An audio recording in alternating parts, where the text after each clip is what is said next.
The ruling class. Elementi di Scienza Politica. Gaetano Mosca. Translation by Hannah D. Kahn. Edited and revised, with an introduction, by Arthur Livingston. 1896. Narrated by Skeptical Waves. Chapter 16. Ruling Class and Individual. 1. There is a close connection between the intellectual and moral worth of the second and larger stratum of the ruling class and the intellectual and moral worth of the man who is actually at the head of the political organization and the small group of persons who directly assist him. The men who occupy higher posts are more or less imbued with the ideas, sentiments, passions and, therefore, policies of the social strata which come just below them, the strata with which they are in continuous and immediate contact and without which they could not govern. But the history of human societies is very complicated, and very diverse are the material, moral and intellectual factors that help to determine its development. Cases, therefore, are not rare where ruling classes show themselves capable of sound organization and are fairly rich in members who are energetic and devoted to the public welfare, but yet have at their heads, even at critical junctures, mediocre and sometimes corrupt leaders, so that they find themselves in the position of having to put up with those foolish kings of whom the Bible speaks as scourges that God sends upon the peoples to chastise them. There are many reasons for this, but the chief one is that in choosing its supreme leaders a political class is in a sense the prisoner of the ideas and principles which it has adopted in regard to leadership. Those ideas and principles result from its whole history and from the level of intellectual maturity that it has attained. It cannot, therefore, change them from one day to the next. Such, for instance, are the hereditary principle and the elective principle. The elective principle, when electoral mechanisms have become crystallized and are convenient tools in the hands of little cliques of politicians, who use them to get into power and to remain there as long as possible. When a civilization or a nation has a vital and energetic ruling class, the harm that is done by the silliness or even dishonesty of its supreme leaders is far less serious than might be expected. Some historians have tried to rehabilitate Caligula, Claudius, and Nero. C. For our part, believe that the first two probably, and the third certainly, were not, as regards their personal qualities, fit men to stand at the head of a political organism as important as the Roman Empire. Of course the great Roman families that were in direct contact with the court had much to endure from the eccentricities and villainies of those rulers and of the men who were their immediate tools. But the rest of the Roman world went on during their reigns enjoying the Pax Romana and absorbing the culture that a fairly wise and orderly administration was successfully spreading through the provinces. It is notorious that George III of England was a man of little brains. He reigned from 1760 to 1820, and in the course of that long period he had several attacks of insanity, during which the Prince of Wales assumed the regency. When he was in his right mind he evinced a most unfortunate obstinacy of disposition. The influence of his royal will undoubtedly made itself felt at times to the harm of the public interest. In spite of that, during his reign England won the Napoleonic Wars, laid the firm foundations of her world empire and became absolute mistress of the seas. The conquest of Canada, and consequently of all the vast territories to the north of the United States, extending from the Atlantic to the Pacific, took place during the 7 Years' War, that is, between 1756 and 1763. The English conquest of India may be said to have begun in earnest with the Battle of Plassey, which Clive won in 1757. It was carried on to a successful conclusion during the latter part of the 18th century and the first decades of the 19th. During the reign of George III, to be sure, England lost the war with her American colonies and the colonies themselves, but it is very doubtful whether what is now the United States could long have been held under foreign sovereignty. If one were disposed to probe this matter more deeply, one could easily show that the most lasting and effective work of the great heads of states whose deeds have come down in history has been very largely their success in transforming ruling classes by improving the methods by which they were recruited and by perfecting their organization. Even then one reservation might perhaps be still in point, that at times the work credited to great rulers had been launched and carried forward by predecessors. Historians have long debated, and the debate is far from ended, as to what the real intentions of Augustus were. I agree, however, that he successfully transformed the old republican system into another that better suited the needs of the times, and that he revived the old Roman ruling class, which had been decimated by almost a century of civil warfare, by introducing new elements into it. This idea of Augustus was taken up later on by Vespasian, who raised representatives from many of the more illustrious families of Italy to senatorial rank. In France the organization of the absolutist bureaucratic state chiefly resulted from the constant and assiduous work of Richelieu, Mazarin and Louis XIV and his ministers Louvois and Colbert. All of them little by little managed to build up a sound and efficient administration, a financial system consistent with the requirements of the times, and a strong standing army. In Eastern Europe, the development of an old and feeble Muscovy into the empire of the Tsars that has weighed so heavily in the destinies of Europe and Asia came about through the successive reorganizations of the ruling class that were effected by Ivan the Terrible, Peter the Great and Catherine II. Alexander the Great could not have conquered Persia and spread Hellenic culture over so great a portion of the Asiatic world had Philip of Macedon, his father, not reorganized Macedonia completely and succeeded in building up the Macedonian army. Much the same might be said of Frederick the Great and his immediate predecessor in Prussia. To cap the proof with the counterproof, one could show, conversely, that when chance or despair has brought a superior man to the head of an actually collapsing political organization, his efforts have rarely availed to save the state or to retard its fall very appreciably. The unhappy Emperor Majorian, who ruled the declining Roman Empire of the West from 457 to 461, was an energetic man and a lofty soul. To his good intentions historians unanimously pay tribute. He did not succeed in delaying the fall of the Roman Empire in the West even for a year. The Byzantine Empire was in a position to be reinvigorated by the Isaurian dynasty in the 8th century, and to acquire new vitality in the 9th and 10th under the Macedonian dynasty, because its ruling classes still retained, during those periods, very considerable resources in intellectual power and patriotism, and the subject peoples were still able to supply large revenues to the public treasury and numerous soldiers to the army. At the end of the 14th century, Byzantine civilization was so run down the contemporary chroniclers could say that Manuel IV would have saved the empire had it still been possible for anyone to save it. Some generations later, the gallant leadership and heroic death of the last emperor, Constantine Dragusis, retarded the fall of the capital and the demise of the state only for a few weeks. 2. People might admit that there is a fairly close connection between the moral and intellectual qualities of the ruling clique in a state, the supreme head and his immediate associates, and the moral and intellectual qualities of the ruling class as a whole, but they would be loath to grant that connections are equally close between the ruling class as a whole and the great masses of the governed. In our opinion, this second relationship is more certain and less varying than the other. Many contingent factors show their influence in the choice of a particular individual for a high position, and they operate at given moments only. Such would be the prevalence of this or that political doctrine, or the way the few men who already occupy high positions happen to feel about this or that person. Always in the offing is the element that may be called chance, which is merely another name for the unforeseeable. Among such factors one might also place birth. Now those factors operate much more effectively in determining who shall attain the foremost position in a state than in determining the criteria that are to serve as the basis for the great and continuous selective process from which the ruling class as a whole results. In our day one often hears it said that the people are naturally good and virtuous and that the ruling class is vicious and corrupt. One could not deny that such assertions sometimes wear an appearance of truth. But those who make them almost never take account of the fact that it is easy for a man to preserve certain virtues when it is materially impossible for him to acquire certain vices. Tyranny cannot be practiced by the weak. Luxury, mad extravagance, and excessive indulgence in pleasures are beyond the reach of the poor. If, therefore, an exact comparison is to be drawn between the moral levels of two different social classes, one has to observe the morals and moral tendencies of those who succeed in rising from the lower class and entering the higher. Only if they and their children are really better than their new class associates could one, with any assurance, claim moral superiority for the class that is ruled over the class that rules. An investigation of this character does not seem, on the whole, to yield results that are at all favorable to the new arrivals.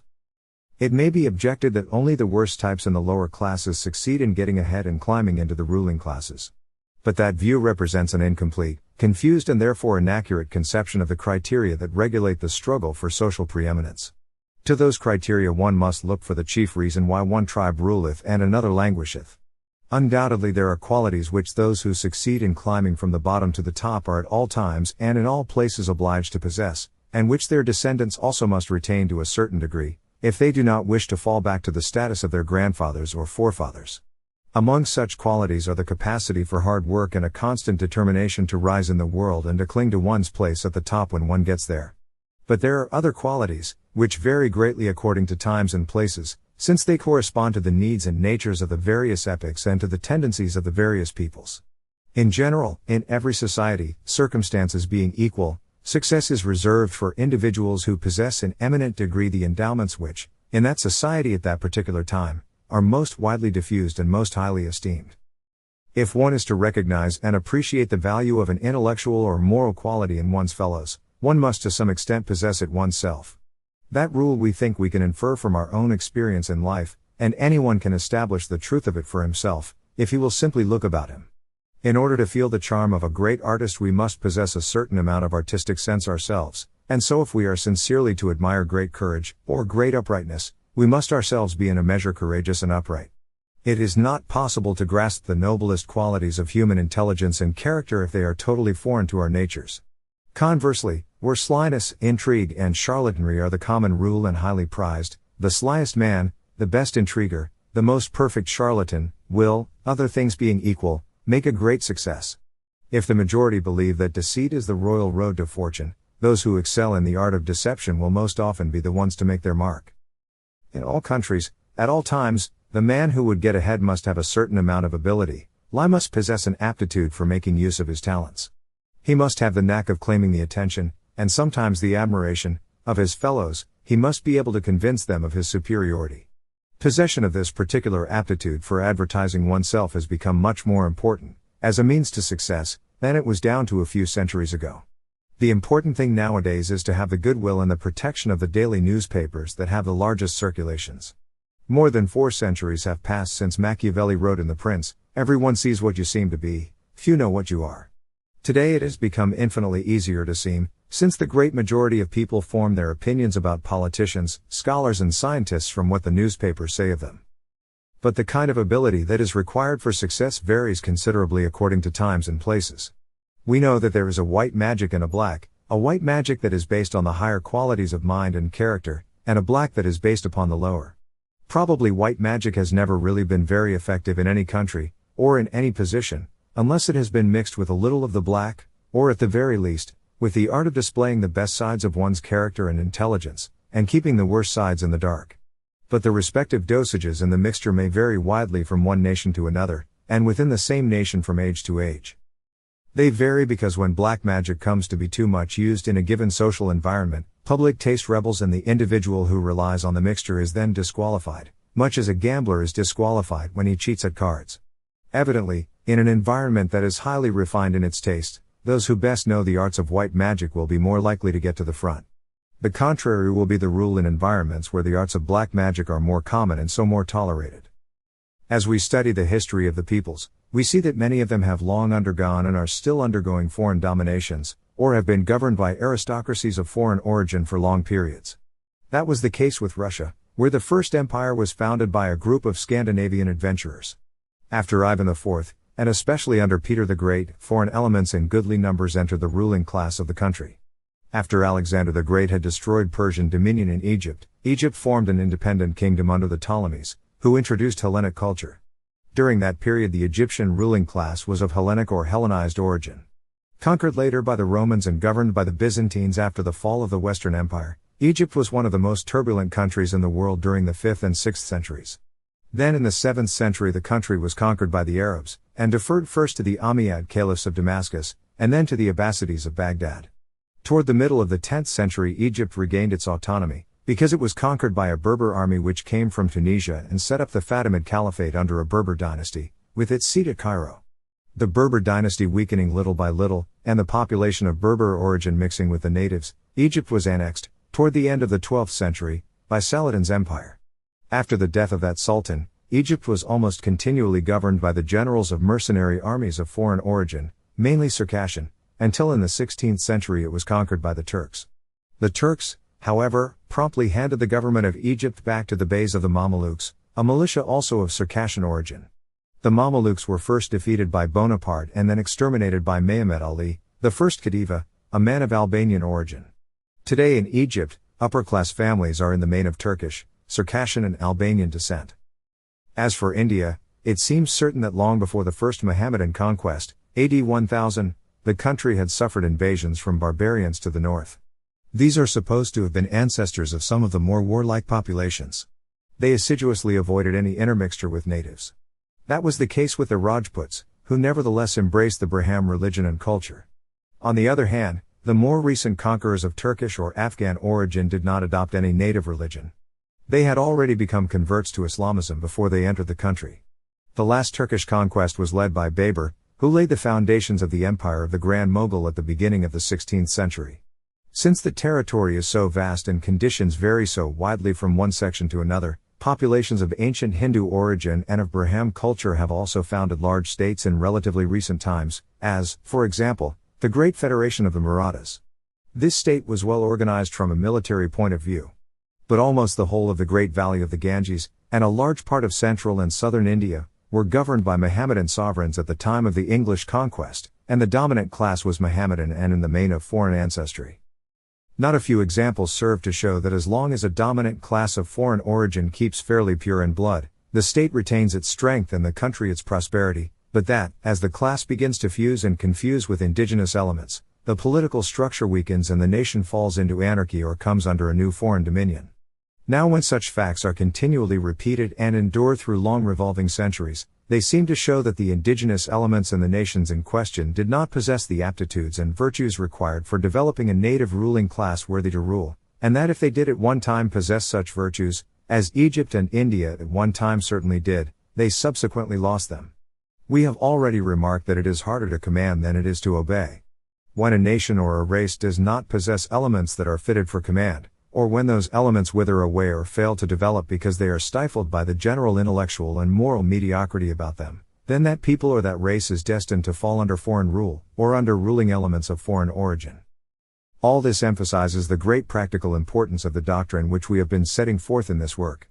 It should serve to call attention to the fundamental importance of the problems that relate to the growth, composition and organization of ruling classes. The old and obsolete classifications of Aristotle and Montesquieu put a common label on bottles that held most widely differing contents. For example, Athens, present-day Switzerland and the United States could be classified simply as democracies. Ancient Rome and Venice, or Argentina and Brazil, could be placed among republics. Our new doctrine of ruling classes is not yet able to devise labels for the various types of ruling class. It simply bids us examine the contents of our bottles and investigate and analyze the criteria that prevail in the constitution of the ruling classes on which the strength or weakness of our states depend, and in which the faithful image of the political virtues and defects of every nation and every race can be detected. The method is certainly hard to use. It demands an earnestness and objectivity of observation, an experience with political life and a knowledge of history that are infinitely greater than anything demanded by the old methods. But unquestionably it keeps one closer to positive facts, and if it is used with discretion and with adequate preparation it is capable of leading to sounder results. It is, finally, more consistent than the old method with the level of intellectual ripeness that the better educated elements in our rising generations have now attained. 3. But even our new method will not be able to do all that it is capable of doing until certain residua of 18th and 19th century manners of thinking, certain preconceptions that balk, or at least hamper and disturb, its effective application to the study of political problems, are abandoned. The greatest obstacle to the acceptance of an idea or method that comes a step closer to the truth lies in the presence in the human mind of another less perfect idea or method to which it has grown accustomed. Now one of the doctrines that are widely popular today, and are making a correct view of the political world difficult, is the doctrine commonly called historical materialism. That doctrine is not only an article of faith for the exceedingly numerous followers of Marx. It has also influenced to a greater or lesser extent many who are not altogether adherents of Marxian ideas. The greatest danger that lies in the wide acceptance of the theory, and in the great intellectual and moral influence which it exerts, lies in the modicum of truth that it contains. In science, as in life in general, the most dangerous falsehoods are the falsehoods that are mixed with a certain amount of truth. The truth helps to mask and color them in such a way as to make them plausible. Historical materialism may be summed up in two propositions, which constitute its fundamental axioms, or assumptions. On these rest the proofs of all the theorems deriving from it. The first assumption is that the whole political, juridical and religious organization of a society is uniformly subordinated to the prevailing type of economic production, and to the character of the relations that that type creates between labor and the owners of the instruments of production. From this it would follow that any change in the system of economic production should necessarily bring on a change in the form of government, in the legislation regulating relations between individuals and between individuals and the state, and even in those religious and political concepts which constitute the moral foundations of the state organization, such as the concept of the divine right of kings and the concept of popular sovereignty. The economic factor would, in other words, be the sole and exclusive cause of all the material, intellectual and moral changes that occur in human societies, and all other factors should be regarded not as factors but as mere effects and consequences of the economic factor. The second assumption is in a sense a postulate of the first. It maintains that every economic period contains seeds which, slowly maturing, make the advent of the successive periods necessary, with a consequent transformation of the whole social structure, political, religious and legislative. From this it would follow that during the present bourgeois period, in view of a progressive concentration of wealth in a very few hands that is taking place, economic and social conditions are being prepared which make collectivism unavoidable and predestined. When this last phase of historical evolution has been reached, every inequality that is based upon social institutions will vanish forever, any control and exploitation visited by one class upon other classes will be rendered impossible, and a new system will be inaugurated, which will be based not on individual selfishness but on universal brotherhood. These doctrines were already hinted at in the Communist Manifesto, which was published by Marx and Engels in 1848. They were further elaborated in the preface to the Kritik der politischen Ökonomie, which Marx issued in 1859. They form the skeleton, so to speak, of the first volume of Das Kapital published in 1857, since they are either intermittently enunciated, or else taken for granted, throughout the course of that work. Some of Marx's fundamental ideas are not altogether original. They may be found set forth, with less orderliness and definiteness to be sure, in the publications of a number of earlier writers of more or less socialistic tendencies, and especially, in mixture with many mystico-transcendental notions, in the works of Pierre Leroux. Leroux wrote his Égalité in 1838, and his Humanite in 1840.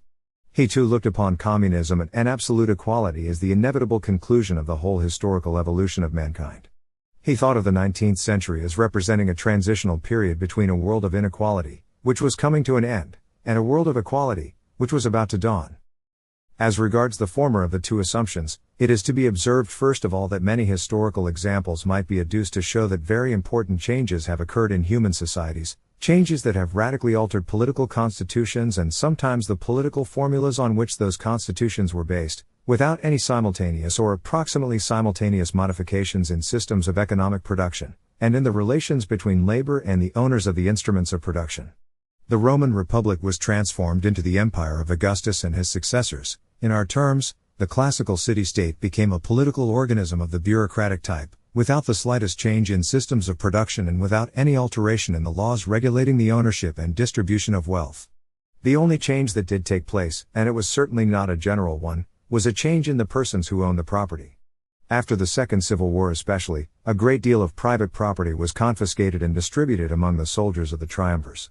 The triumph of Christianity wrought a great intellectual and moral revolution in the ancient world. Many fundamental ideas, many sentiments and, in consequence, many institutions were changed by the new religion. One has only to think of matrimony and other family relationships. But it does not appear, indeed it may positively be denied, that any particular changes occurred in the 4th and 5th centuries AD in the relations between manual labor and those who possessed the tools of economic production. Chief among them at that time was land. It is hard to think of an upheaval of a whole society that is comparable in extent and significance to the fall of the Roman Empire in the West, to the collapse of the splendid civilization of antiquity over so large a part of Europe. One might possibly liken to it the catastrophe that has fallen upon Russia in our day. The Russian disaster will almost certainly have less abiding and less far-reaching effects, but the immediate effects have been more intense, since they developed in a very few years. One may regard as roughly accurate an epigrammatic statement made by Guglielmo Ferrero, that Russia completed in 4 years a task of social disintegration for which the ancient civilization of Europe required 4 centuries. Yet, as regards Rome, it is clear enough that the system of economic production remained identical before and after the barbarian invasions.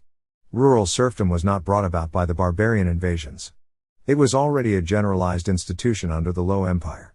We might, indeed, mention the economic exhaustion of Roman society in that period as one of the factors in the fall of the Western Empire. That poverty was due to a falling off in production and, accordingly, in national wealth. But an attentive examination of the phenomenon shows that the general impoverishment was a consequence, rather than a cause, of the political decline, since a bad financial administration was largely responsible for it. During this period the Roman middle classes suffered virtual ruin. That was due not only to increased taxation but also to the fact that the decurions, who made up the well-to-do bourgeoisie in the towns and the provinces, were responsible in their own property for payment in full of the taxes levied upon the town as a whole. Turning from antiquity to times less remote, One sees that in Italy toward the end of the 13th and during the 14th century, the communes quite generally developed into tyrannies without any appreciable modifications in systems of production, and consequently in the relations between the working classes and the owners of land and capital. In the same way, during the 17th century, the modern absolute state was established in France and a middle class began to form, without any important change taking place simultaneously in systems of production and in the economic relations deriving from them. Serfdom had disappeared almost everywhere by that time. Only a few traces of it remained, and they hung on till the French Revolution. Nor can we believe that there has been any perfect synchronism between the rise of modern large-scale industry and the adoption of systems of representative government, with a consequent spread of liberal, democratic and socialistic ideas. Beginnings of large-scale industry appear in England during the second half of the 18th century, when parliamentary government had been functioning for about half a century, but the ruling class still stood on its old aristocratic foundations. In France, Germany and the United States, and in all Western Europe, large-scale industry, and the great concentrations of capital and working populations that resulted from it, came in general after 1830. The application of steam to land and sea transportation did not begin to spread, and coal did not acquire its prime importance as a material factor in production, till that time. All that can be granted in this regard is that the large factory, with the great agglomerations of manual workers that it has necessitated, has contributed considerably to the development and popularization of communistic ideas, which had long since been enunciated and which were, after all, only natural corollaries to the democratic ideas that had already been formulated by Rousseau. This is not to deny that a prevailing system of economic production, with the special relations that it sets up between labor and those who direct production and own its instruments, is one of the factors that most largely influence changes in the political organization of a society, and that factor has its necessary repercussions upon the ideas that serve as moral foundations for political systems. The error of historical materialism lies in holding that the economic factor is the only factor worthy of consideration as cause, and that all other factors have to be regarded as effects. Every great manifestation of human activity in the social field is at the same time both cause and effect of the changes that occur in manifestations of the same activity, cause, because every modification in it influences other manifestations, and effect, because it feels the influence of modifications in them. A rather crude comparison may serve to make the point clearer. No one would deny that, if the brain is diseased, the entire human organism ceases to be in its normal state. But the same thing might be said of the digestive system, of the respiratory system and of any essential organ in the body. It would therefore be a fallacy to conclude that all diseases were brain diseases, or diseases of any other particular organ. It is evident that the individual's health depends on the proper functioning of all his organs. No one has ever claimed that changes in political systems have been solely due to the changes in armaments, tactics and recruiting systems have in the past occasioned in military systems.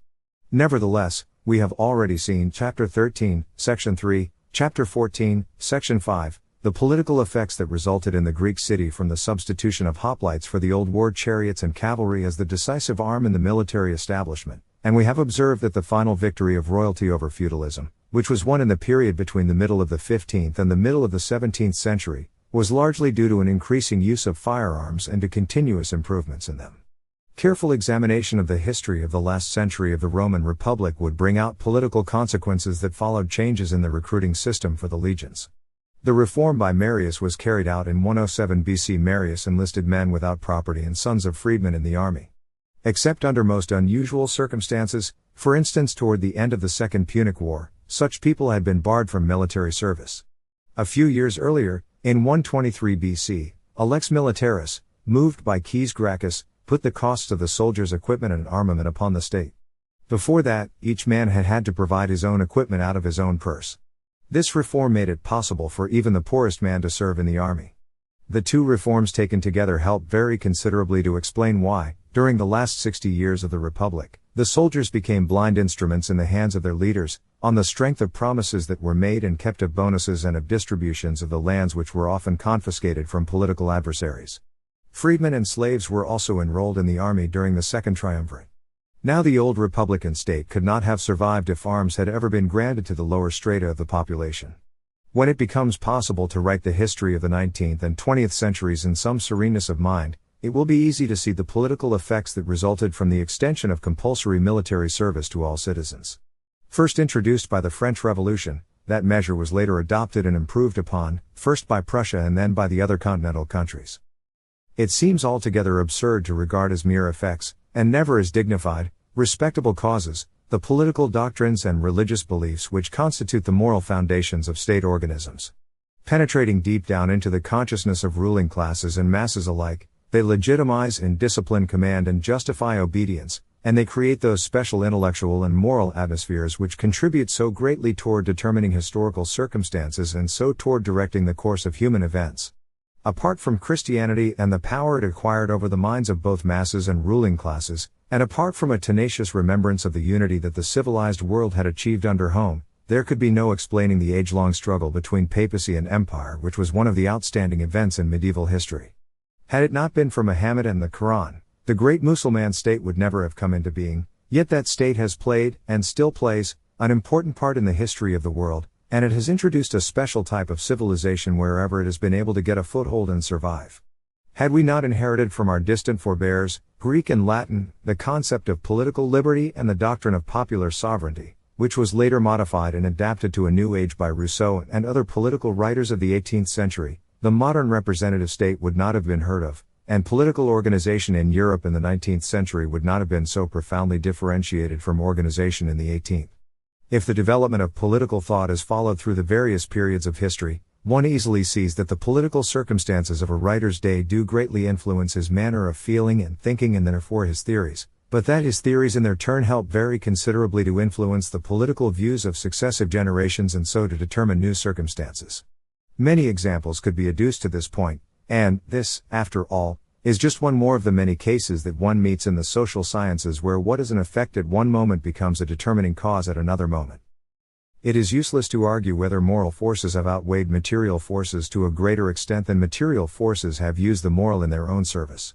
As we have already shown, Chapter 5, Section 9, every moral force tries, as soon as it can, to acquire cohesion by creating an underpinning of interests vested in its favor, and every material force tries to justify itself by leaning upon some concept of an intellectual and moral order. In India, the populations of Aryan race subdued the aborigines of Dravidian race and pushed them down into the lower strata of society. They must have had them there for some centuries before the writers of the Vedas began to teach that the Brahmins had issued from the head of Brahma, the Kshatriyas from the arms of Brahma, and the lowest castes, the Vaisyas and Sudras, from the legs and feet of the god. Christianity began as a purely moral and intellectual force, yet scarcely had it gained an important following when it became a material force as well. It acquired wealth, it found ways to exert pressure upon the public powers, finally, its bishops and abbots became actual sovereigns. In Mohammedanism, the religious conception took on body at once, with the exercise of sovereign power, but had it not been for the disinterested and sincere conversion of its early followers, that would not have been possible. Modern collectivism itself was also born as a purely intellectual and moral force. Today it is trying, wherever it can, and as far as it can, to create a whole network of material interests which serve marvelously to keep the rank and file faithful and to remunerate the ruling class that has grown up within it. Even the purely material influences of plutocracy try to put on sheep's clothing today. They subsidize newspapers of a conspicuously democratic tinge to right and left. They exert pressure upon electioneering committees. They bow their heads to the baptism of popular sovereignty, and they often send their representatives to parliaments to sit on the benches of the most advanced parties. The truth is that the great factors in human history are so complex and so intertwined that any single-track doctrine which tries to set up one among them as the principal one, ever moving and never moved, necessarily leads to erroneous conclusions and false applications, especially when it undertakes to explain the whole past and present of humanity by following one method and looking at them from a single point of view. Worse still befalls when one sets out to predict the future in the same way. As we have already suggested, the second of the assumptions on which historical materialism rests may be regarded as an implication of the first, and it therefore loses its significance when the first has been disposed of. Nevertheless, one might point out that to assert generically that every historical period contains the germs which will eventually flower and transform it into the epoch immediately following is to state a truth so obvious that it may be regarded as a platitude. It is, at any rate, one of the commonplace assumptions of modern historical science. But the fact is, Marx insists that the only seeds that flower and produce are seeds of an economic nature. We believe, instead, that they are much more numerous and much more diversified. Marx's view of the historical phenomenon is so limited that it would in itself be sufficient to make one reject the thesis, which is one of the fundamentals in Marxist doctrine, that our present bourgeois period is ripening the seeds that will make the advent of collectivism inevitable, or, according to some, has already ripened them. But quite apart from that consideration, it is now certain that the concentration of wealth and of the instruments of production in a very few hands, which should have preceded their collectivization and made it easy for the countless hordes in the proletarian phalanx to expropriate the handful of proprietors, had not taken place before the World War and had not even moved in the direction of doing so. If the war has recently impaired the situation of the middle classes everywhere to a greater or lesser extent, that has been due to other causes, which were in no sense foreseen by historical materialism. And again, if the organization of the bourgeois state has today been destroyed in a number of countries, and in others is hanging on only by a thread, that is happening not because of the concentration of wealth in a few hands, but for quite different reasons. To them we have already referred in the course of this book, and to them we shall again turn shortly. The conclusion of the second assumption of historical materialism, and indeed of the doctrine as a whole, seems to us utterly fantastic, namely, that once collectivism is established, it will be the beginning of an era of universal equality and justice, during which the state will no longer be the organ of a class and the exploiter and the exploited will be no more. We shall not stop to refute that utopia once again. This whole work is a refutation of it. One should note, however, that view is a natural and necessary consequence of the optimistic conception of human nature which originated in the 18th century and which has not yet completed, though it is coming pretty close to completing, its historical cycle. According to that idea, man is born good, and society, or, better, social institutions, make him bad. If, therefore, we change institutions, the seed of Adam will be, as it were, freed of a choking ring of iron, and be able to express all their natural goodness. Evidently, if one is going to reason in that fashion, one will go on and reason that private property is the prime and sole cause of human selfishness. Aristotle argued much more soundly, in his day, that selfishness is the cause that makes private property inevitable. Combating the communistic theories of Plato, the stage right declares that private property is indispensable if the individual is expected to produce and therefore provide for his own needs and the needs of his family and city. The justification that St. Thomas offers for private property in the Summa is almost identical. We do not believe there could be a better one, as long as the human being loves himself and his own family more than he loves strangers. Beginning with Morley, Mobley and Babeuf, and coming down to Louis Blanc, Proudhon and Lassalle, most writers who have tried to sketch a complete plan for human regeneration have included in their programs, now a partial and gradual, now a complete and immediate, inauguration of communism and abolition of private property. These results were regarded, of course, as desirable results, which were to be achieved by the majority because they were desirable. Following, roughly, some hints of Pierre Leroux, Marx simplifies all that. He dispenses with the individual will and has the desired results achieved by the fatal course of history. Without any doubt at all, his method has its advantages. If a reform is inevitable, there is not much that one can do about it. It cannot be criticized and demolished, the way one can criticize and demolish a fundamental reform that rests upon the authority, or the desire, of a mere individual. Not only that. Among all the arguments in favor of a doctrine, the most convincing will always be the one that represents its triumph as inevitable in a more or less immediate future. 4. Another notion that has troubled the minds of people who have pondered political problems since the day when Plato wrote his dialogues is that the best people ought to be the ones to govern a country. The consequence of that aspiration has been, and perhaps still is, that good souls go looking for a political system that will make the concept a reality, or at least point the way to doing so. During the last decades of the 18th century and the first half of the 19th and, indeed, for a decade or two longer, that yearning has been intensified because it has found nourishment in the optimistic conception of human nature to which we have so often alluded.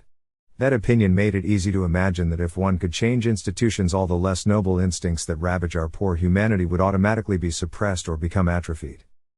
In order to determine just how much truth and error there may be in that outlook, we ought first to decide just what sort of people deserve to be called the best. Evidently, in ordinary language, the word best, as the superlative of the adjective good, should serve to designate persons who are distinguished from the average of men by exceptional goodness.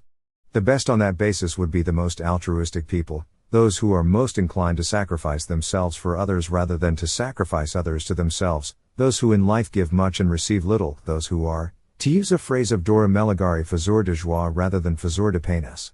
They would be people in whom the instinct to surmount or remove any obstacle to the satisfaction of their passions or interests is better restrained and controlled than it is in the average run of men.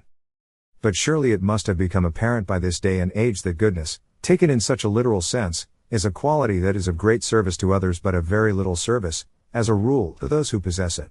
At best, it does fairly little harm to people who are born to a social position, or who by chance achieve a social position that is so high as to cure all temptation in anyone who might be inclined to take advantage of them. But even in such a case, the individual to whom the adjective good might legitimately be applied must be able to renounce the prospect of rising as high in the social scale as he might be entitled to rise in view of his other qualities. For to rise in the social scale, even in calm and normal times, the prime requisite, beyond any question, is a capacity for hard work, but the requisite next in importance is ambition, a firm resolve to get on in the world, to outstrip one's fellows. Now those traits hardly go with extreme sensitiveness or, to be quite frank, with goodness either. For goodness cannot remain indifferent to the hurts of those who must be thrust behind if one is to step ahead of them, and when goodness is deep and sincere, one is loath to appraise the merits, rights, and feelings of others at an infinitely less value than one's own. It may seem strange at first glance that, in general, people should insist that their rulers have the loftiest and most delicate moral qualities and think much of the public interest and little of their own, but that when they themselves are in question, and especially when they are trying to get ahead and reach the highest positions, they are at no pains whatever to observe the precepts which they insist should be the unfailing guides of their superiors. As a matter of fact, all that we can justly ask of our superiors is that they should not fall below the average moral level of the society they govern, that they should harmonize their interests to a certain extent with the public interest, and that they should not do anything that is too base, too cheap, too repulsive, anything, in short, that would disqualify the man who does it in the environment in which he lives. But the expression best, when applied to political life, may also mean, and indeed ordinarily does mean, that the best man is the man who possesses the requisites that make him best fitted to govern his fellow men. Understood in that sense, the adjective may always be applied to ruling classes in normal times, because the fact that they are ruling classes shows that, at the given time, in the given country, they contain the individuals who are best fitted to govern, and such fitness by no means implies that they are the best individuals intellectually, much less the best individuals morally. For if one is to govern men, more useful than a sense of justice, and much more useful than altruism, or even than extent of knowledge or broadness of view, are perspicacity, a ready intuition of individual and mass psychology, strength of will and, especially, confidence in oneself. With good reason did Machiavelli put into the mouth of Cosimo de' Medici the much-quoted remark, that states are not ruled with prayer books, chapter 7, section 11, above. In our day the distinction between the statesman and the politician is beginning to make its way into the plain man's thinking. The statesman is a man who, by the breadth of his knowledge and the depth of his insight, acquires a clear and accurate awareness of the needs of the society in which he lives, and who knows how to find the best means for leading that society with the least possible shock and suffering to the goal which it should, or at least can, attain. Statesmen in that sense were Cavour and Bismarck. A statesman was Stolypin, the Russian minister of 1906, who saw that in Russia, what with a growth in population and a necessary intensification of agriculture, a system of collective property without division among the peasants could not last, and who therefore put forward measures which would have created a class of private peasant landowners and a true rural bourgeoisie in Russia in about half a century. It was not Stolypin's fault if the measures that he promoted did not have time to show their full effects. He died a premature death in 1911, murdered by fanatical idiots. The politician, on the other hand, is a man who has the qualifications that are required for reaching the highest posts in the governmental system and knows how to stay there. It is a great good fortune for a people when it can find leaders who combine the eminent and rare qualities of the statesman with the secondary qualities of the politician, and it is no mean stroke of luck for a nation when its politicians have at their elbows statesmen by whose views they can profit. In the conclusion of his dialogue on the laws, reinforcing a contention that may be regarded as fundamental in his political system, Plato says that a city cannot be governed well as long as its kings, or governors, are not philosophers, or as long as its philosophers are not kings. By philosophers he seems to have meant wise men, men who possess the knowledge that is necessary for the statesman and who are at the same time above all low and vulgar passions. Now, on a few occasions, heredity or chance has brought a philosopher, in Plato's sense of the term, to headship in a state, and not always has the philosopher come down in history as a model of the good ruler. Marcus Aurelius was the real type of the emperor-philosopher. He was born, to begin with, on the steps to a throne. He was a good man, but not a fool, and so, as his meditations reveal, the exercise of power gave him on the whole an unflattering idea of human nature. He was also a man of action to an extent. He led his armies in person in a number of wars, and in fact died while conducting a campaign on the Danube. In spite of all that, it is doubtful whether his virtues always stood the public interest in good stead. The very historians who favor him accuse him of maintaining unfit persons in the governments of the provinces. Discipline in the army had been considerably improved by Trajan. It began again to slacken under the rule of Marcus Aurelius. During his reign, also, a serious mutiny occurred in the legions in Asia, which proclaimed one Avidius Cassius emperor. Cassius would have become a very dangerous competitor had not one of his centurions murdered him. There is little likelihood, moreover, that in normal times the philosopher, as Plato conceived of him, would win out in the struggle for preeminence among the many who are scrambling for high station. In many cases real wisdom does not excite ambition, but smothers it. Then again lofty qualities of character and mind do not draw philosophers toward high office, but turn them away, especially when the qualities of the philosopher are not blended with the qualities of the politician, and the individual has not enough practical sense to temper the former, at least momentarily, and bring the others into action. Manzoni's Don Ferrante was a scholar who liked neither to command nor to obey. He was not a philosopher exactly, not the wise man, according to Plato's definition. He belonged to something of the same family, however, because he passed long hours in his study, had a library full of books and spent his time reading them. He was, perhaps, what we would now call an intellectual. Persons who are really given to meditation, and enjoy it, sometimes adapt themselves fairly well to commanding, and they will obey when it is absolutely necessary. As a rule they do not care much either for commanding or obeying. As we have already suggested, therefore, we can afford to be satisfied if the politicians who are in power do not fall below the average for the ruling class in their brains and in their morals. When the intellectual and moral level of the ruling class is high enough for its members to understand and appreciate the ideas of thinkers who study political problems intensively, it is not necessary for the latter to attain power in order to have their programs carried out. The intellectual pressure that the ruling class as a whole exerts, what is commonly called public opinion, will force the politicians to suit their policies more or less to the views of those who represent the best that the political intelligence of a people can produce. What we have taken away from Plato's coupling of the highest qualities of mind and character, as regards the political field, we must hasten to restore as regards many departments of life that are extraneous to politics. The physicist Galileo Ferraris thought that no great scientific discovery was possible as long as the experimenter was trying to obtain practical results, when, that is, instead of being interested in mere knowledge, he was trying to wrest from nature some secret that would enable a great industry to turn out a product at less cost. The maxim which Galileo Ferraris thought was applicable to the natural sciences, applies, we believe, especially to the social sciences. In the social sciences it is impossible to find the truth unless good qualities of intelligence are cemented and unified by good qualities of character, unless the thinker is able to strip himself of every partisan passion, every interest, every fear. 5. The fact that, as a rule, those who occupy high office are almost never the best in an absolute sense, but rather individuals who possess the qualities that are best suited to directing and dominating men, shows how hard, and indeed how impossible, it is under ordinary circumstances to apply absolute justice, as man is able to conceive of that ideal, to a political system. But to achieve absolute justice has been the dream of noble spirits and lofty minds from Plato on. We might even say that it has been a convenient pretext for many ambitious and more or less vulgar men to use in trying to replace those who are at the top. Absolute justice in a political system can only mean that the success of every individual, the rank he occupies in the political scale, should correspond exactly with the actual utility of the service which he has rendered, or is rendering, to society. At bottom, it is a question of applying a concept which was definitely formulated for the first time by Saint-Simon, chapter 12, section 1, above, and which furnished the famous formula in which the Saint-Simonians summed up their program, to each according to his ability, to each ability according to its results. Now a number of objections to this doctrine occur to 1.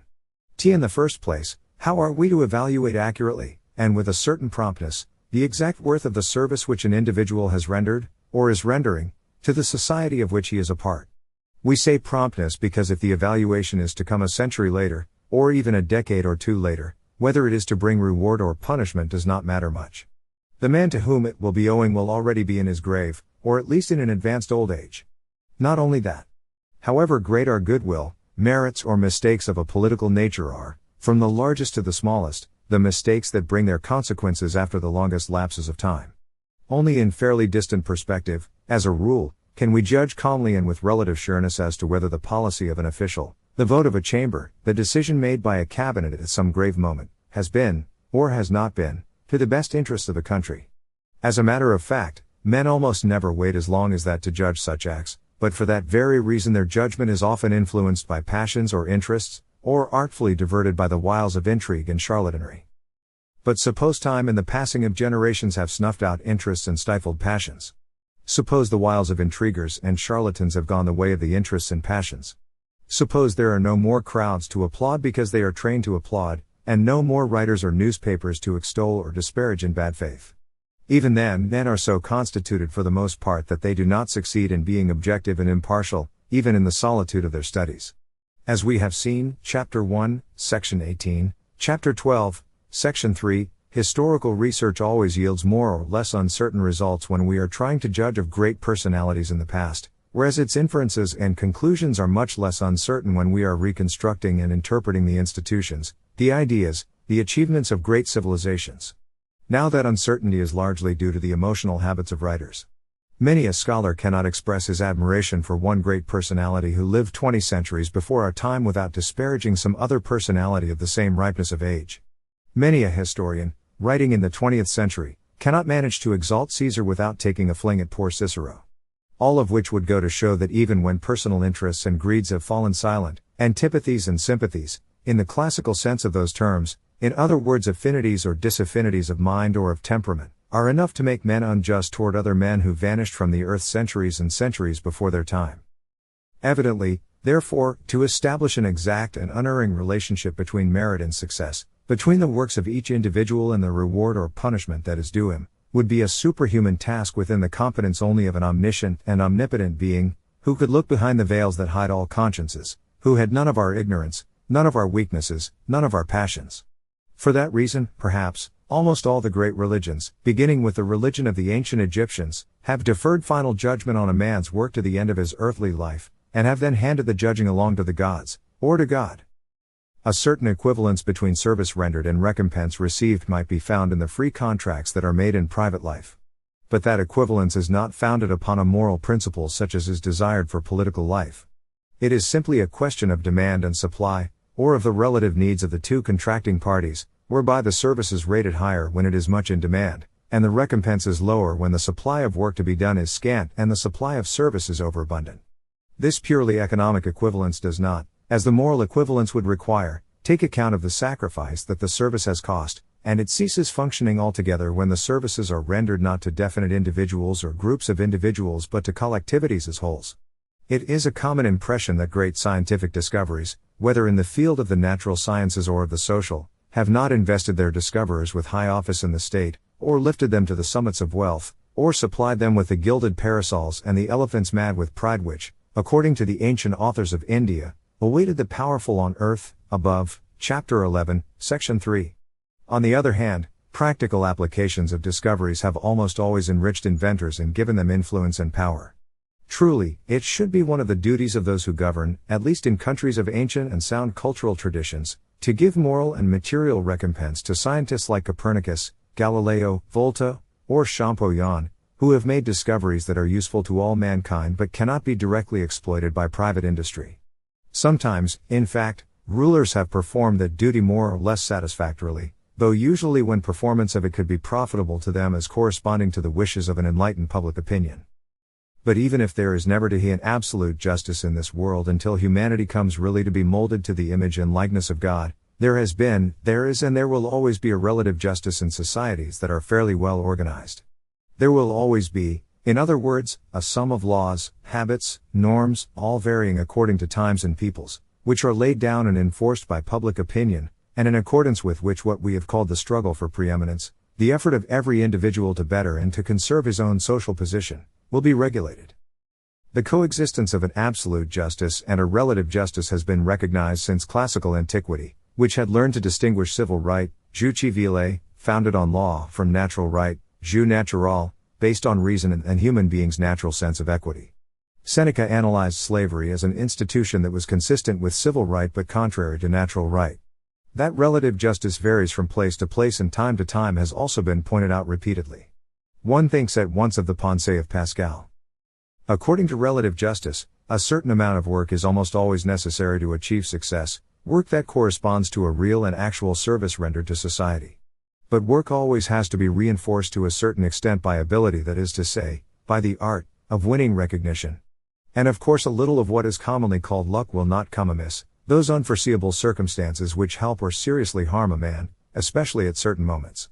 One might add that in all places at all times the best luck, or the worst, is often to be born the child of one's father and one's mother. There are many who deny, or try to reduce to very low terms, the part that luck plays in the success of individuals and of groups.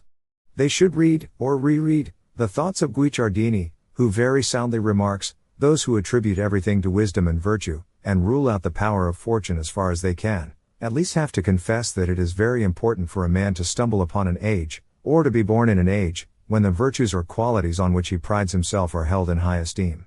The truth is that men who have not had all the success they hoped for in life are willing enough to lay the blame on luck, while those who have succeeded beyond their expectations are prone to give all the credit to themselves. But the game of life, after all, is not so different from an ordinary game of cards, where winning depends now on blind chance, now on the skill of the player, now on the mistakes of the adversary. The game of cards would become plain fraud if the cards could be changed or manipulated. So in the great game that every man plays in life, violating the established rules, or cheating, should never be permitted. That society will always be a wretched and disorderly affair in which it is tacitly conceded that the player who is sly enough can give an occasional nudge to fortune. With regard to the impossibility of realizing absolute justice in this world and the necessity for observing the norms of relative justices, Gina Lombroso Faircrow has written a number of pages that are full of acute reflections. She argues, among other things, that a high grade of social perfection could be reached in our societies if the struggle to achieve high position were carried on in frank conformity with what she calls accepted standards, instead of unavowable standards. Often, and very often in our day, those who know best how to emphasize, and do loudest emphasize, the sometimes blatant contradictions that appear between absolute justice and the relative justice sanctioned by law and custom, are people who hold bad cards and would like to have better ones and therefore propose stopping the game and having a new shuffle and a new deal. Ordinarily they are not displeased if the new shuffle and the new deal are entrusted to them. Truly altruistic individuals, who sincerely abhor lying and cheating, end by becoming persuaded from their experience with life that absolute justice is impossible of attainment and that therefore true and conscious sincerity and goodness necessarily have to be coupled with generosity, which knows how to give without hope of any return. 6. Will progress in political science someday enable mankind to eliminate, or even to attenuate or make rarer, those great catastrophes which, from time to time, interrupt the course of civilization and thrust peoples that have won glorious places in history back into barbarism, be it a relative and temporary barbarism? That is a most serious question. From the practical standpoint, it may be the most important of all the questions with which political science is called upon to deal. Before one can hope to make any useful contribution toward the solution of it, the problem itself has to be stated in its exact terms. The catastrophes mentioned are commonly said to occur when a nation has aged. Death comes, therefore, as a natural consequence of that age. Now, as we have been at some pains to show, Chapter 1, Section 14, to speak of the old age, or of the death, of a people or a civilization is to use a metaphor that fails to give an exact picture of what actually takes place. An individual grows old, inevitably, alas. An individual dies when his vital resources are exhausted, or when some infection, or a violent cause, halts or impedes the functioning of some organ that is essential to the continuance of life. But physical aging is not conceivable in a society. Each new generation is born young. Nor is the physical death of a society possible. For a society to die, one whole generation at least would have to abstain from procreation. René Worms has dealt in masterly fashion with the question of old age and death in peoples.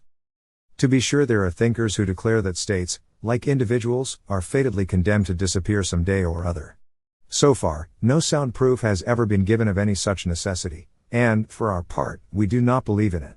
Quite to the contrary, we judge that peoples are able to renew their composition by procreation, a thing that individuals cannot do, and that therefore they may look forward to a literal immortality.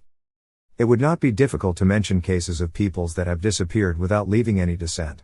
The Aborigines of Tasmania vanished in that way. The Aborigines of Australia are fast disappearing. Few descendants of the Guanches of the Canary Islands still survive. Many native tribes in the Americas are extinct and others are dwindling in population. But those peoples were, or are, small groups, living by hunting and fishing. Colonization by the whites deprives them of their means of sustenance, And on coming into contact with the whites, they are too backward in civilization to adapt themselves at once to agricultural livelihoods, or adopt the white man's methods of production. In Mexico and Peru, the native populations were practicing agriculture at the time the Europeans arrived. They were much more numerous, therefore, and they were not exterminated. In the United States, too, it seems, Indian tribes that have been able to turn to agriculture show no tendencies toward dying out.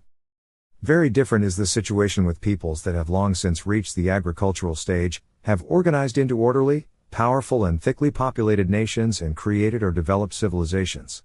In such cases, anything that could be called physical death, the elimination of a race through lack of descent, has perhaps never occurred.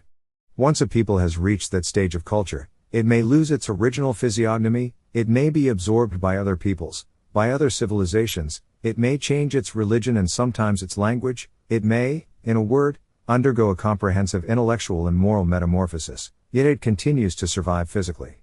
Against this thesis one might urge the example of the Britons, who had long been practicing agriculture at the time when their country was invaded and occupied in large part by the Angles and Saxons.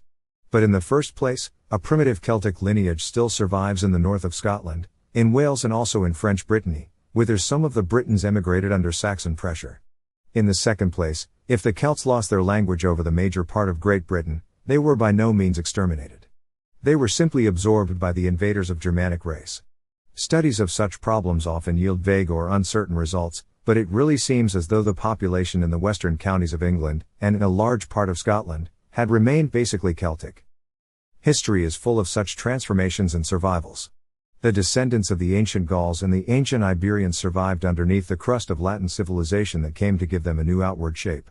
The descendants of the ancient peoples of Mesopotamia and Syria survived, even though they adopted the language and religion of the Arabs, who conquered them in the 7th century. That was the case too in Egypt, where the modern and so-called Arab population still retains, in the mass, the physical traits of its real ancestors, who created the civilization of the pharaohs and preserved it for 40-odd centuries.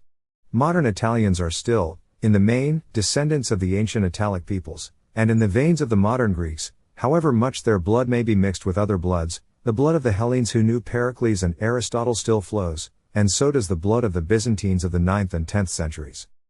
But suppose we ignore that type of survival, and also the case where a people is assimilated by a domination of foreign origin that brings in a higher culture, the case of the Gauls, the Iberians, and the many other more or less barbarous peoples whom the genius of ancient Rome successfully welded into a single state. Then, evidently, there is still a sense in which a people that has been able to create a civilization of its own and maintain it through long centuries can be said to have died. And the death may be attributed more especially to two causes, which undermine and corrode the inner mechanism of the nation and bring it to such a pass that the least shock from outside is enough to kill it. These two causes seem almost inevitably to go together. Nations die when their ruling classes are incapable of reorganizing in such a way as to meet the needs of changing times by drawing from the lower and deeper strata of society new elements that serve to give them new blood and new life. Then again, as we have already seen, Chapter 14, Section 3, nations are also marked for death when they suffer a dwindling of those moral forces which hold them together and make it possible for a considerable mass of individual efforts to be concentrated, disciplined and directed toward purposes related to the collective interest. In a word, old age, tin forerunner of death, comes upon political organisms when the ideas and sentiments which make them capable of the collective effort that is required, if they are to maintain their group personality, lose influence and prestige without being replaced by others. An instinctive fear of that eventuality explains the blind attachment to tradition, to ancestral customs and examples, that lay at the bottom of the religions and the political psychologies of all the great nations of antiquity, beginning with the old civilizations of Mesopotamia and Egypt and coming down to Rome. The same attachment was very strong, down to a few generations ago, in Japan and China, and in spite of appearances to the contrary, it is far from being unknown to modern nations of European civilization, especially to the peoples of Anglo-Saxon stock. The national soul seems instinctively to feel that if it is not to die it must hold faithful to certain principles, certain fundamental and characteristic ideas, which impregnate all the atoms that unite to form its organic being. It seems to feel that only on that condition can it conserve its personality, maintain its social structure intact and keep each stone in its composition from losing the cement that binds it to the others. That instinct underlies the ancient Christian persecutions, and the old religious wars.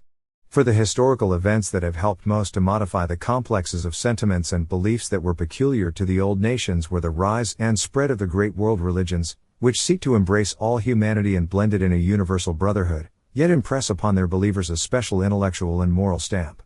In fact, there are three special types of civilization that correspond to the three great world religions: Buddhism, Christianity, and Islam.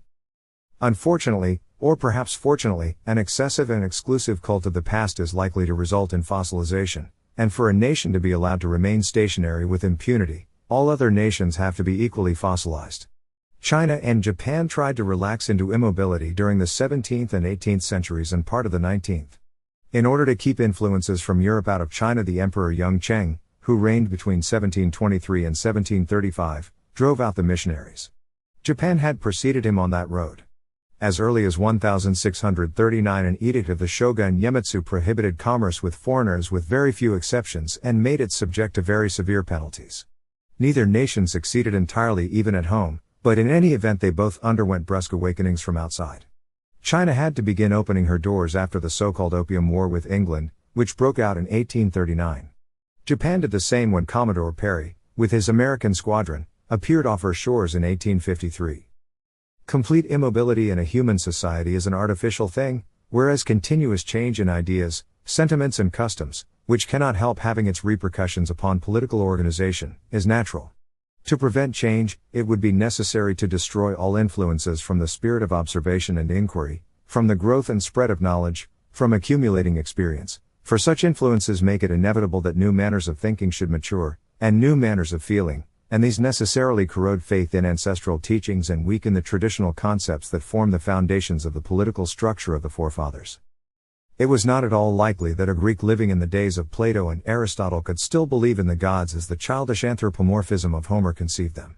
Much less could he admit that the gods were accustomed to lending their counsel and their aid to those hereditary chiefs of the cities whom the greatest poet in Greece had been wont to call shepherds of peoples. It would have been hard to convince a French contemporary of Voltaire that Louis XV had received his mandate to govern France from God. And one may doubt whether a Chinese, or a Japanese, who attends a European or an American university today goes home with a very firm conviction that the books of Confucius contain a perfect and complete expression of human wisdom. Things being as they are, there is only one way to avoid what is called the death of a state or a nation, one of those periods of acute crisis, that is, which sometimes cause or enable a type of civilization to disappear, to the unutterable woe of the generations that witness them. That way is to provide for a slow but continuous modification of ruling classes, for a slow but continuous assimilation by them of new elements of moral cohesion that will gradually supplant the old. In this case, probably, as in others, the best results in practice are obtained by a sound balance between two different and opposite natural tendencies, between the drift toward conservatism and the urge for innovation.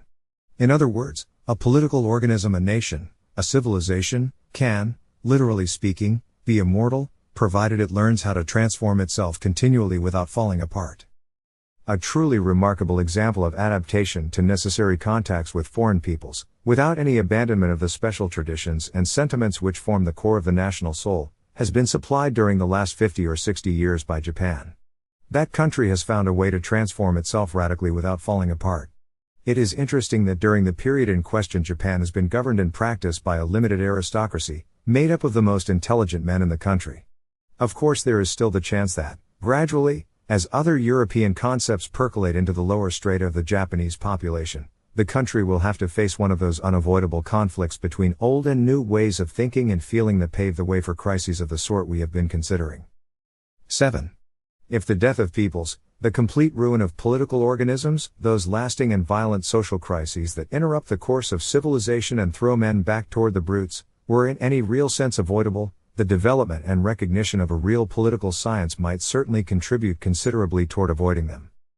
In the past, more than one of the crises mentioned have been retarded for very considerable periods by mere political empiricism, when the latter was not led astray by false doctrines and when it was illumined by flashes of genius. Augustus, Trajan, and perhaps Diocletian too, retarded the breakup of the Roman Empire in the West. France would not have been reorganized as well or as promptly after the Revolution had she not had a Napoleon Bonaparte to take the lead. One must also bear in mind that sometimes to retard a great crisis may amount to avoiding it for a long time. Byzantine civilization managed to survive the catastrophe that overtook the Western Roman Empire in the 5th century, and was able to live on for nearly 1,000 years longer. But better than empiricism, better than the saving intuition of genius, will be an exact knowledge of the laws that regulate the social nature of man. Such knowledge, if it does nothing else, will at least help people to distinguish between things that may happen and things that cannot and never will happen, and so it may help to keep many generous intentions and much goodwill from being unprofitably and even perniciously wasted, in efforts to attain levels of social perfection that are now and will be forever unattainable. Such knowledge also will enable us to apply to political life the same method that the human mind has learned to use practically in trying to master the other forces of nature. That method comes down to an attentive observation and understanding of their manner of working, and then to learning how to control and utilize them without doing brutal violence to them. It would be doing brutish violence to a natural law to sow grain in the northern hemisphere in July and expect a harvest in January. In all the branches of his activity, man has been able to master material nature only by observing her and adapting himself to her ways. He must follow the same method if he wishes to correct to his advantage the consequences that follow from his own political nature. As we have seen, Chapter 1, Sections 16 to 19, the 19th century, and the early decades of the 20th, have already developed, thanks to progress in historical research and in the descriptive social sciences, such a mass of verified data, such a wealth of scientific materials, that the generations that are now living may be able to do a thing that was impossible for earlier generations. They may, that is, be able to create a truly scientific politics. Even if they should succeed, it would still be very hard to imagine just when such a science would be able to become an active factor in social life, and serve to coordinate and modify the other factors that have figured so largely in determining the course of human events. Before a mere system of ideas can become an active force in political life, it must first have obtained a strong hold on the minds of at least a majority in the ruling class, and thoroughly remodeled them.